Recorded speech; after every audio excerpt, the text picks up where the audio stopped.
Cha cho việc cho bông ôn ngày nay nhom mà chay lệ riêng bịch rồi bọn nhom tam đó cha bông ôn đằng ấy hai đây bạn nhom mà chay lệ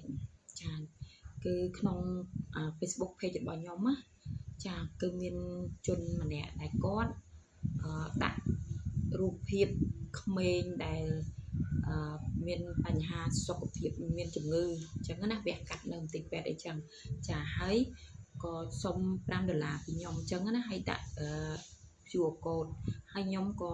បានQR codeឲ្យគាត់$5មែនដល់ក្រោយមកទៀតគាត់ក៏ទៀមទាគាត់សុំ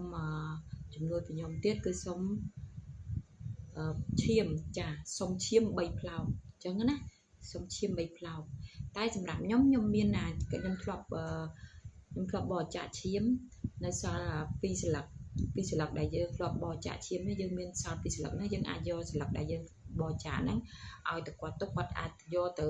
ដល់ទីពេទ្យអាចដោះដូរបានអញ្ចឹងណាចាអញ្ចឹងខ្ញុំក៏សុំលេខទូរស័ព្ទគាត់សុំឲ្យគាត់តម្លាក់លេខទូរស័ព្ទមួយខ្សែចាខ្ញុំញ៉ាំនេះសិនខ្ញុំបន្តទៀតនេះគឺជាវីតាមីនចាមកពីអាមេរិកគឺវីតាមីនហ្នឹងសម្រាប់ស្ត្រីដែលគាត់អាយុ40ជាងឈឺឆ្អឹងស៊ឺសន្លាក់អស់រដូវអីចឹងណាបងប្អូនញ៉ាំទៅវាជួយដល់ស្ត្រីដែលគាត់អាយុចាប់ពី40ឡើងអញ្ចឹងញ៉ាំបានចានេះបងប្អូនគាត់ពេញពីអាមេរិកមកឲ្យទេចាខ្ញុំអត់មានលក់ទេ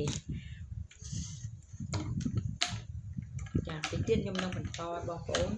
ដឹងថាហេតុអីបានគឺខ្ញុំសុំលេខទូរស័ព្ទ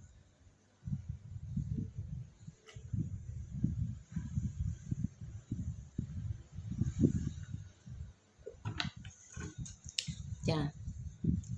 ក្រោយមកបងប្អូនហើយខ្ញុំសុំលេខទូរស័ព្ទគាត់មួយខ្សែពេលនោះគាត់ស្ងាត់ឈឹងមកគាត់មានឆ្លើយតបមកយើងគឺបាត់សំបីតែរូបភាពដែលគាត់ទម្លាក់